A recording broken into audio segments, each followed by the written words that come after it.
Okumak, dinlemek ve anlatmak. Sema Kocaman'ın yaşam tarzının özeti işte bu 3 kelimeden ibaret. Yıllardır tefsir ve hadis kitaplarıyla beraber iman hakikatlerini, ibadetlerin hikmetlerini, ahlak-ı Muhammediye'yi sallallahu aleyhi ve sellem anlatan, Esma-i İlahiye'yi gözlerimizin önüne seren Risale-i Nur eserlerini okuyor. Muhterem Fethullah Gülen Hoca Efendi'nin vaaz ve sohbetlerini ezberleme derecesinde notlar alarak dinliyor ve Kainat kitabını şerh eden bilim dergilerini takip ediyor. Bunca dolduktan sonra durmak ne mümkün? Kabını boşaltacak muhtaç sineler arıyor bir taraftan ve saatlerce süren sohbet meclislerinde muhataplarının gönlünü akıtıyor dağarcığında biriken hikmet damlalarını. İlkokuldan sonra eğitimine devam edemeyen Sema Hanım, içinde hiç sönmeyen öğrenme ve öğretme arzusunu sohbet halkalarında yaşatıyor.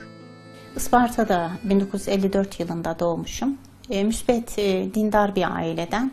Anne babam ben gözümü açtığımda, aklım erdiğinde cemaatle namaz kılarken gördüm. Önde babam, abilerim, arkada annem, yengem, yeğenlerim beraber namaz kılıyorduk. Öyle bir ortamda neşet ettik. Bizim çocukluğumuzda televizyon olmadığı için şey olmuyordu yani. Ne anlatılıyorsa babam bize akşamları Peygamber Efendimiz'in hayatını anlatıyordu. Eskiden Ahmediye, Muhammediye diye kitaplar vardı. Onlara hikaye olarak anlatıyordu. Bizim tek eğlencemiz oydu. Annem gündüz halı dokurdu. Babaannem evin işlerini yapardı. Biz yeğenlerimle öyle vakit geçirirdik. Dolayısıyla annem çok Kur'an okurdu. 2 günde bir hatmederdi. Anneme bakardım Kur'an, babama bakardım Efendimizin hayatı. Abdülkadir Geylani Hazretlerinin hayranıydım. Böyle gece rüyalarımda Efendimiz'i sık sık görürdüm. Cennet cehennem sık sık görürdüm. Bu beni etkilerdi yani. Çocukluğum bu şekilde devam etti. İlkokuldan sonra okumaya devam edebilmek için çok ağlar Sema Hanım.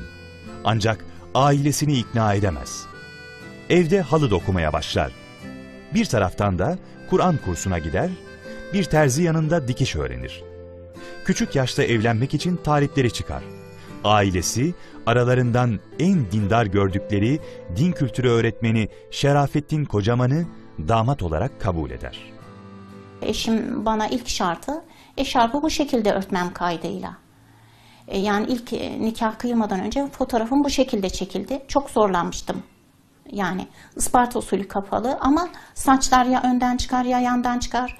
Bazen kapalı bazen açık. Ama benim örtünmemde ilk etken Şule Yüksel Şenler'e aittir. O Isparta'ya konferans vermeye geldi kapalı spor salonunda. Tam 5 saat sürdü o konferans. Ben de abimin hanımıyla oraya gittim. O kadar çok etkisinde kalmışım ki.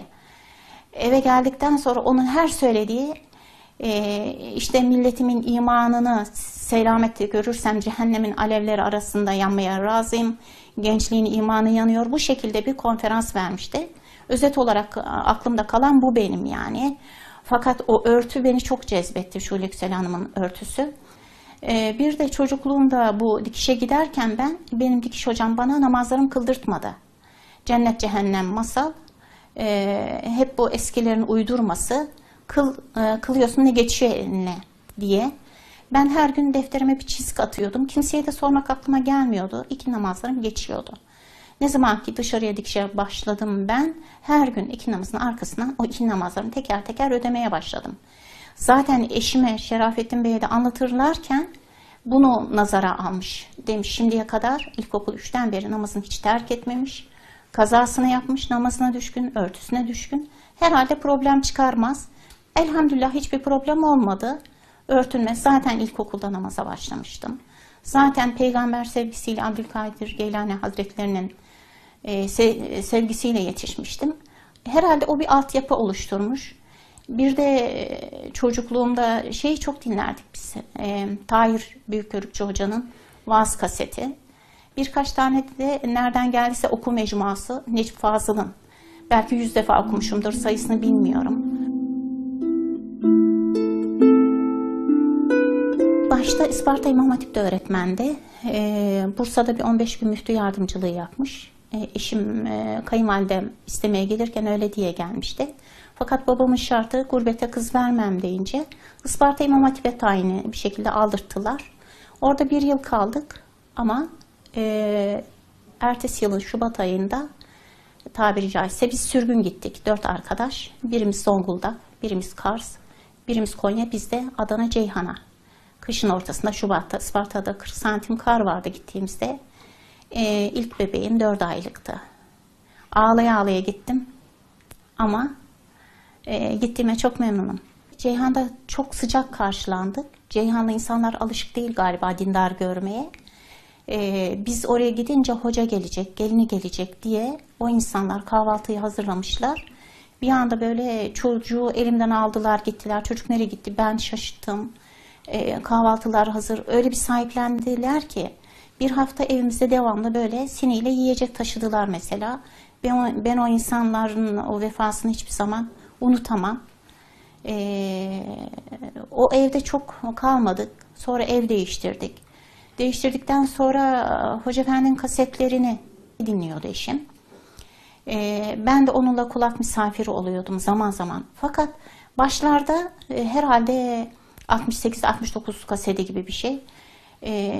Pek bir şey anlayamıyordum. Yani Ceyhan'da çok anlayamadım, kavrayamadım Hoca Efendi'nin kelimelerini.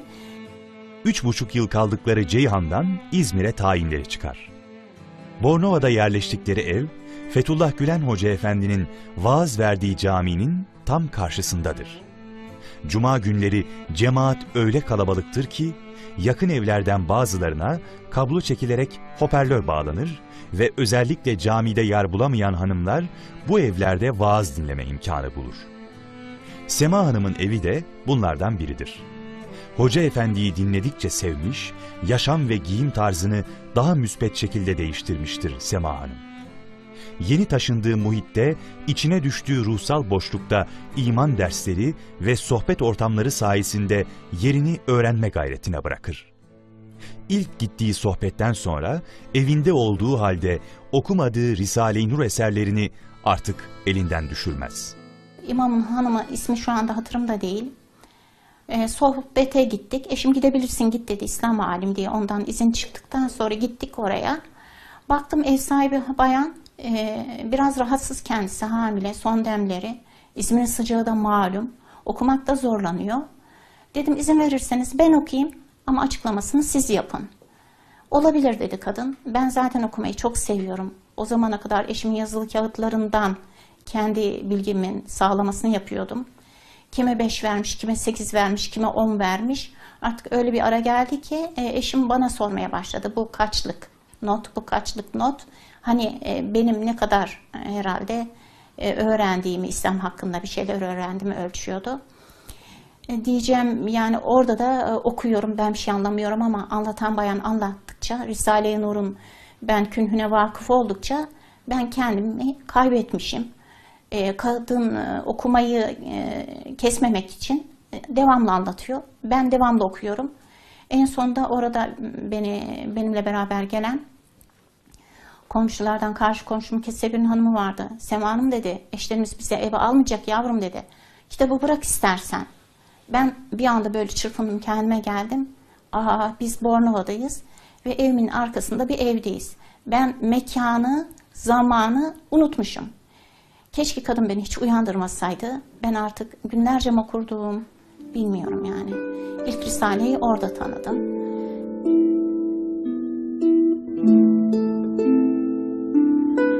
İşte bir abimiz Hoca Efendi vaazlarını kasete almaya başlıyor. Hanımı da evde çoğaltıyor. Cahit abinin hanımı. Dolayısıyla o kasetler bize ulaşıyor. İmam Efendi Allah razı olsun. Hayattaysa Allah selamet versin. Öldüyse Allah rahmet etsin. Çok yani hakkını ödeyemeyiz. Gerçekten benim Hoca Efendi'yi anlayarak dinlemeye başlamam çok farklı. Orada benim ilk Hoca Efendi'nin anladığım kaseti anlatıyordu. Talha Hazretlerini anlatıyordu. Hazreti Talha'yı evine bir misafir götürüyor. Aç. karnını doyurmak için yiyecek bir şey bulamıyor. Hazreti Talha'nın hanımı da çok az bir şey kalmış. İşte akşam olunca çocuklarını yedirecek. Çocuklar 2 gündür aç. Ya Resulallah ben götürebilirim diyor. O sahabeyi evine götürüyor. Zannediyorum Ebu Hureyre. Evine götürüyor. Evde kalan son yemeği ona ikram edecekler. Ama bir kişilik çorba var. Doymak için öyle bir mizansen ayarlıyorlar ki sanki yanlışlıkla mum sönmüş gibi yapıp gelen misafiri sonuna kadar doyuruyorlar. Çocuklar aç, hane halkı aç, Ebu Talha aç ama gelen misafir doyuyor. Allah razı olsun diyor. Sabah namazı olduğunda da Efendimiz diyor bu gece kim ne yaptı Allah aşkına, gökler lerzeye geldi. Kim ne yaptı? Hazreti Talha utana sıkıla ya Resulallah böyle bir mizansen uyguladık. İşte gelen sahabeyi doyurduk. Orada ben kriz geçirmişim.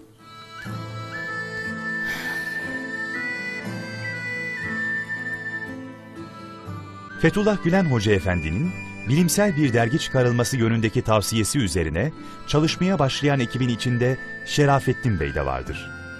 Derginin ilk toplantıları da onların evinde yapılır. Sabahlara kadar oturup dergi için gelen akademik yazıları okuyan Sema Hanım, sonraki zamanlarda iman hakikatlerini anlatırken bu bilgilerden çok istifade eder.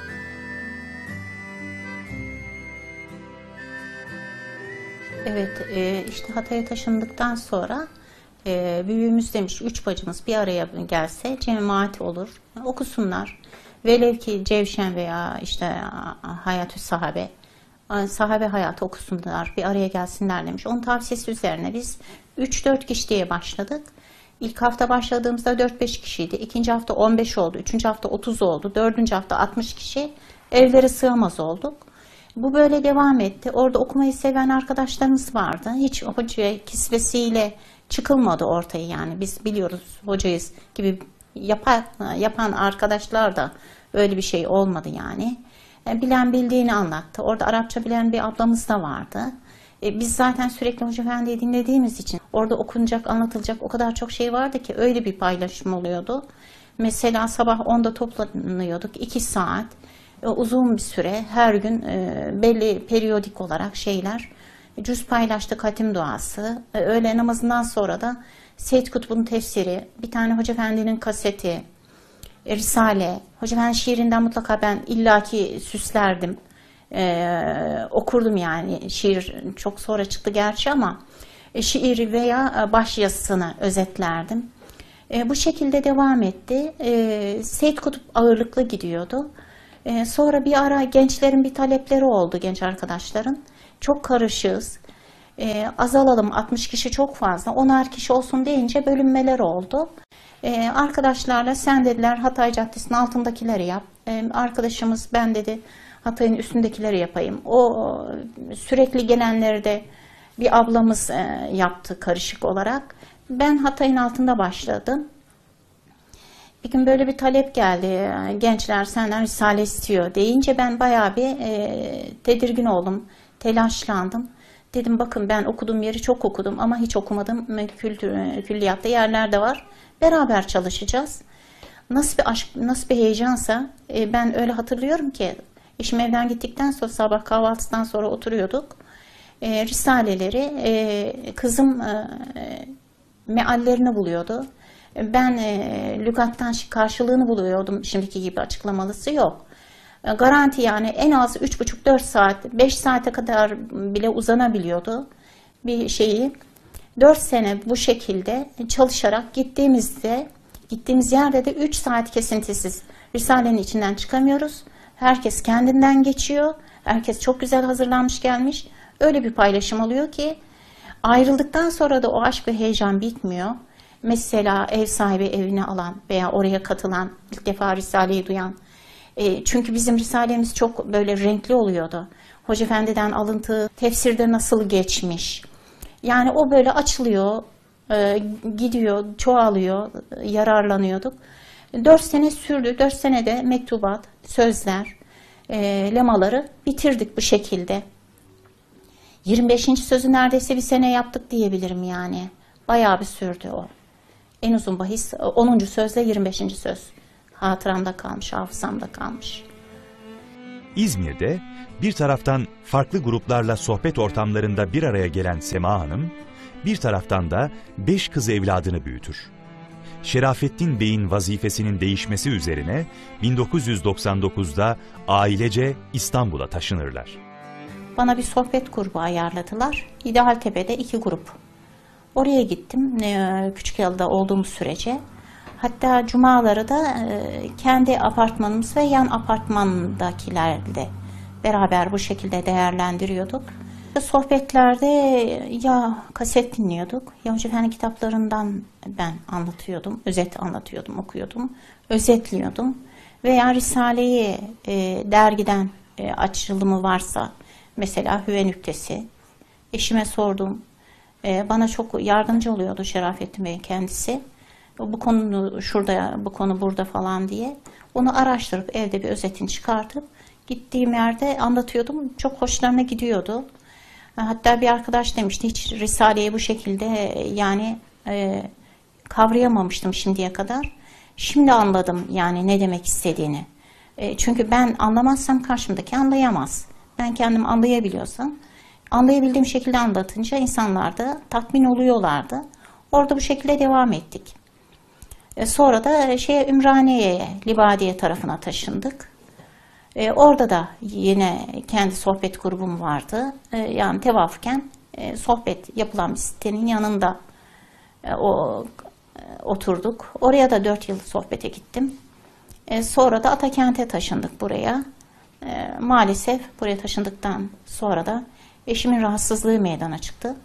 Artık sohbet değil de dinleyici olarak gidebildiysem ilk yıl gidemedim. Sonra eşim dedi sen de kalma işinden. Kendisi zaten burada mahzun. Dolayısıyla beni gönderiyordu toplantılara. Ben oradaki olan güzellikleri kendisine aktarınca içi inşirah buluyordu. Öyle bir 5 yıl şeyimiz oldu. İşte 4 ay önce de kendisini kaybettik.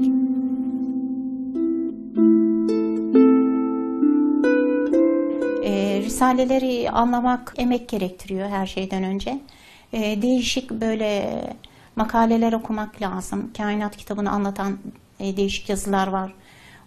Onları değerlendirmek lazım. Dergilerden istifade edilebilir. Hadislerden, tefsirden istifade edilebilir. Mukayeseli okunulabilir. Bir de çok tevafuk oluyor. Mesela diyelim ki ben öylesine lalettayım. Farklı bir zamanda bir kitaba elime atmışım. Merak ettiğim Risale'de adını koyamadığım, anlayamadığım bazı bahisler geçiyor.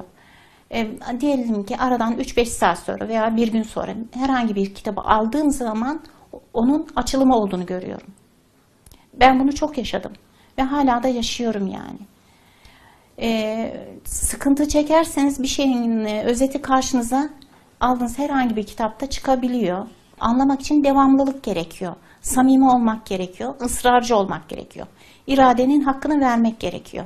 Eğer siz bu iradenin hakkını vermezseniz, ısrarlı talep etmezseniz başaramıyorsunuz yani. Bir tanıdığımıza dergiye abone etmiştik. Kadın ilk yıllar anlayamadığını söyledi. Sonra biz o aboneyi devamlı yeniledik. En sonunda dedi ki işte o verdiğiniz dergi var ya çok sadeleşti. Halbuki sadeleşmedi. Onun anlayışı yükseldi. İşte aynen bunun gibi Risale-i Nur'larda okuya o hale geliyorsunuz ki artık en zor şeyler yani çok kolay anlaşılıyor. Başta bence üstadın hayatından başlamak lazım. Tarihçi hayattan başlamak lazım. Bir alimin çektiği sıkıntıları siz bilirseniz 2 tane eser okudum ben. Üstadı çok güzel anladım. Kendim Ispartalıyım ama hiç Barla'ya gitmemiştim. Ne zaman üstadı tanıdım? Barla'ya gittim. O Hür Adam filmini seyrettim. Seydaları okudum. Üstada bir başka gözle bakar oldum. Mehmet Akar'ın kitapları özellikle. Daha bir ufkumu açtı. Aymaz abinin kitapları özellikle. Lahikalar üzerine mülahazalar, eserler üzerine mülahazalar. Ve ben onların sıkı takipçisiyim. Risale'yi bir başka türlü anlıyorum yani. Zor değilmiş. Hiç de zor değilmiş. Şimdi bakıyorum niye önceden zorlanıyordum. İnsanlara bakıyorsun o kadar çok ihtiyaçları var ki Risale-i Nur'lara. iman hakikatlerine, hem yaşların, hem gençlerin, hem hastaların, hem çocukların, her yaştan insanın Risale-i Nur'lara ihtiyacı var. Bu da okumaktan geçiyor. Samimi olarak gönlünü vermekten geçiyor. Küçük sözler mesela, birinci söz, her bir şey, mevcudat, lisan haliyle Allah der diye başlar. Orada çiçeklerden bahseder, bostan tarlasından bahseder, mübarek koyun, keçi gibi mübarek hayvanlardan bahseder. Ot yer, süt verir. Neyle olur? Allah'ın adını anmakla bu olur. Yani bu insanın müthiş ufkunu genişleten bir hüve nüktesi mesela. İmanın ne kadar elzem olduğu ikinci sözde, ne kadar lüzumlu olduğu, ibadetin ne kadar gerekli olduğu, 9. sözde namaz vakitleri, Allah için vermenin gereği 7. sözde mesela. Bütün bunları ele aldığınızda insan müthiş ufku genişliyor yani. Vermenin ne kadar ehemmiyetli olduğunu, dünyanın ne kadar fani, öbür alemin o kadar baki olduğunu. Bizzat bunları biz kitaptan şimdiye kadar okuyorduk ama ben eşimin boyut değiştirmesiyle çok farklı şeyler de yaşadım yani. İnsanın gerçekten yok olmadığını, ölümün hiçlik olmadığını, yoku olmadığını her an var rüyalarımızda, hülyalarımızda, hatıralarımızda, anılarımızda, mezarda yatan sadece ceset. Ceset. Yani insan gerçekten Allah'ın indinde çok makbul, insana çok değer vermiş Cenab-ı Hak. Çok önemli, çok ehemmiyetli. Bütün bunun önemini anlatan Risale-i Nurlar. Baktığınız zaman yani imanın ne kadar gerekli olduğu, ibadetin ne kadar gerekli olduğu, ekmek su kadar gerekli olduğunu, imansız bir insan nasıl tahammül eder yaşantısına, neyden haz alır? Aldıkları hazlar zannetmiyorum. Haz değil yani. Lezzetleri lezzet değil. Boş oturmayı, boş konuşmayı sevmeyen Sema Hanım, bulunduğu her mecliste, her ortamda sözü sohbeti canana getirme gayretinde. Allah'ın adının anıldığı, Resulünün yad edildiği ortamların değerleneceğine, cennet kokularıyla bezeneceğine yürekten inanıyor. Ev oturmalarında, arkadaş toplantılarına gittiğimizde ben böyle bir boşluk görüyorum zaten. Teklif de ettim. Bir araya geldiğimde sizlere dedim, ben okumalar yapacağım. Sizlerin merak ettiği mevzular olabilir. Açtığım zaman bir 10-15 dakika, geçen de bir arkadaşa, komşuya gittik bebek tebriğine. Bir anda ortalık sessizleşti. Baktım kimseden çıkmıyor. Dedim daha nasılsınız? Halbuki orada bir 15 dakikalık bir bölüm okunmuş olsaydı kendiliğinden doğaçlama bir ortam oluşacaktı. Herkesin aklına bir soru gelecekti. O şuradan okuduğunu, o şuradan duyduğunu derken orası çok hoş bir raiha olacaktı yani. Bir paylaşım olacaktı. Ev oturmalarında da böyle egzersizler, yani okuma egzersizleri yapılırsa hem o oturma, hani Efendimizin hadis-i şerif var ya, meclislerinizi kokulandırınız, zinetlendiriniz. Ya Resulallah, meclislerimiz neyle kokulanır? Allah adını anmakla kokulanır. Öğrendiğiniz, okuduğunuz şeyleri hayatınıza hayat kılarsanız cennet nimetlerinden diyor, istifadelenmiş olursunuz. Hem hadis-i şerif ihya edilmiş olur, hem insanlar bilgisine bilgi katmış olur, hem malayani, gıybet gibi şeylere kaymamış, konuşmamış olur, vaktini değerlendirmiş olur, hem de eşin dostunu ziyaret etmiş olur. Kâr içinde kâr. Ne kadar güzel. Hem hasret gidereceksiniz, hem bilginizi yenileyeceksiniz, tazeleyeceksiniz. Dolayısıyla çok yararlı olarak da, Allah razı olarak da o meclisi zinetlendirerek, hoş kokulandırarak ayrılmış olacaksınız.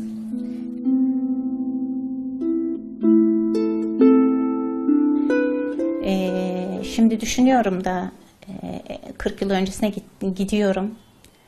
Eğer diyorum hayatımın bir döneminde tabii ki Şerafettin Bey olmamış olsaydı, o da Rabbimin bir lütfu, anne babamın karar vermesi, Şerafettin Bey'in olması, Arkasından Bornova'ya gelip Hoca Efendi ile tanışmam.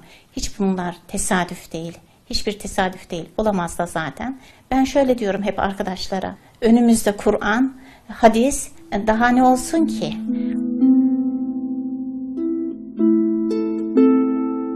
Bu hani yapılan hizmetler, şimdi şu okulların açılması, biz bunları hayal bile edemezdik ki.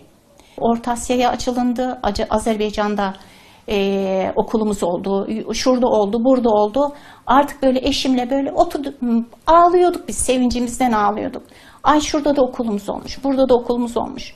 Düşünsenize günümüze kadar geldik, olimpiyatlar oluyor. O benim göğsümü nasıl kabartıyor. Orada ölsem gam yemem. Orada ölmek isterim. Olimpiyatlarda ölmek isterim. O güzel çocuklar ne güzel şiirleri dillendiriyorlar. Şarkıları dillendiriyorlar.